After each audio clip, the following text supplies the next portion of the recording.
Xiaomi released the Inkpalm 5 many moons ago and hasn't really moved on it since then. No other storage sizes or other versions, just a Plus variant, and that isn't even the same product. Introducing the Pro. This features double the storage up to 64 gigs, a faster processor, a more refined battery, and they got rid of that silly mirror backing and instead went with an aluminum colored backplate. They've also fixed, kind of, the glass screen by introducing a matte screen protector inside the box. Let's dive in. Starting things off, let's see how heavy we're talking here. This is a very light boy. This thing is just cresting 110 grams at around 113. And of course, for a frame of reference, a Kindle Paperwhite 5 is approximately 200. Let's talk about the build of this thing. It looks so remarkably better than the last one. The last one, if you guys don't know, had a mirror back, but it wasn't a glass mirror back. No, it was plastic, so the thing just scratched the moment you took the screen protector off. It was awful.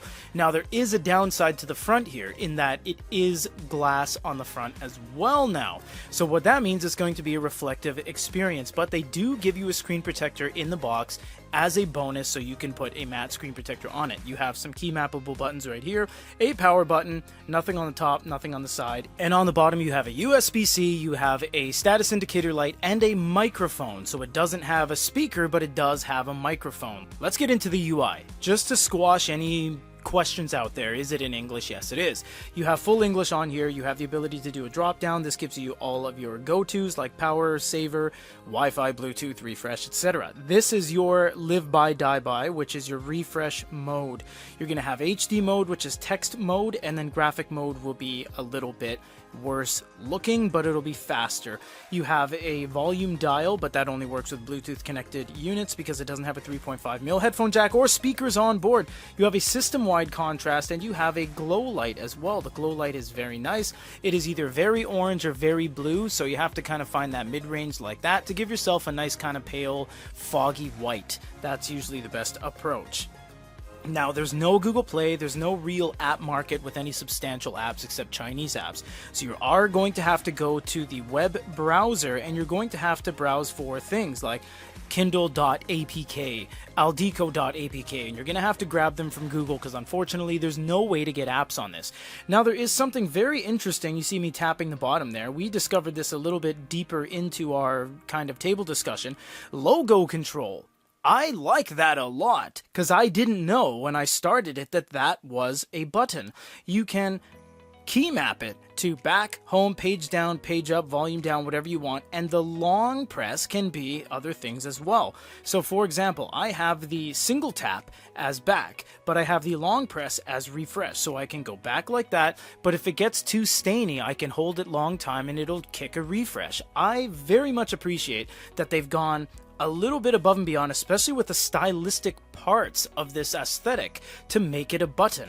I very much appreciate that. Also, if we go back here, you can do function key, which is the volume up and down. When you click on that, you can earmark these to be volume up and volume down or act as page keys.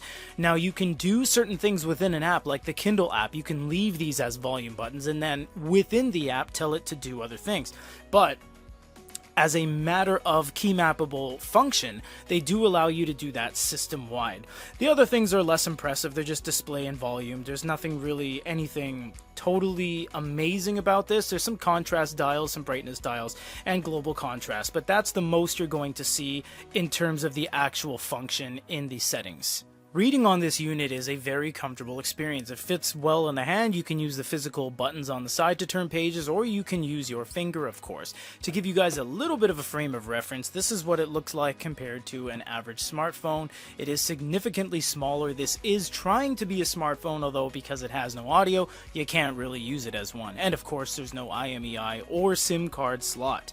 Now, this is only going to be as good as the app you put on here, so if you put Moon Plus Reader, if you put Aldeco, whatever the case may be, maybe it's going to be different. You can speed it up by going into their speed mode, which is graphic mode, in which case the refreshes get fewer and far in between, but there's more staining. Again, you can mitigate this by long pressing on your quick key to make sure all of that goes away.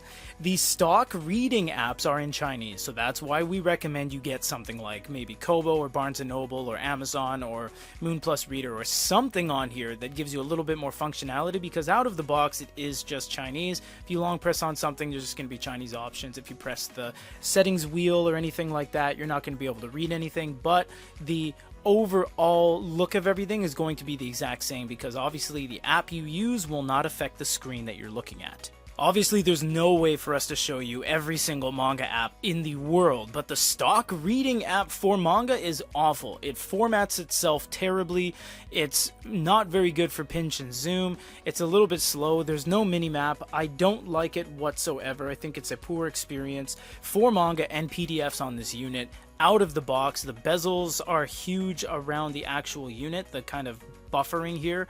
The bezels on the unit itself is small, but you see this border that's just this complete lack of anything there. It's used awfully, and I don't really think you should use this for any sort of bread and butter. So if it's your education or your work, avoid this for PDFs and manga.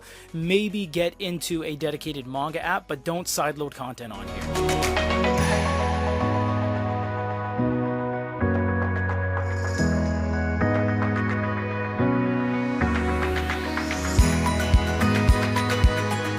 You know, off script, if I can just be candid for a second, which I don't usually do on the review videos, I would like to say before we wrap up, I think this is good.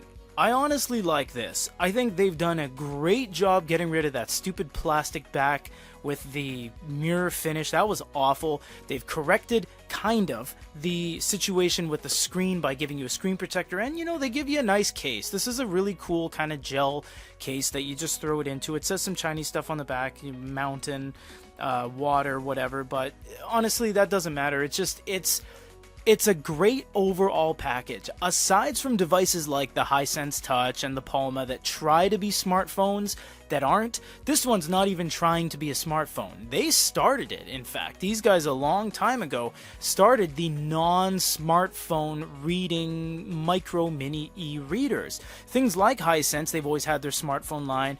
Onyx had a smartphone. The Siswu Dark Moon R9 was a smartphone. The Light Phone couldn't do anything. This was one of the original non-smartphone small e-readers dating back many years ago of any sort of notable brand. Xiaomi, these guys with their Moan moniker here, not the Mi line, this is the Moan line. These guys have been killing it with the Inkpalm 5, the Inkpalm Plus, and now subsequently the Pro.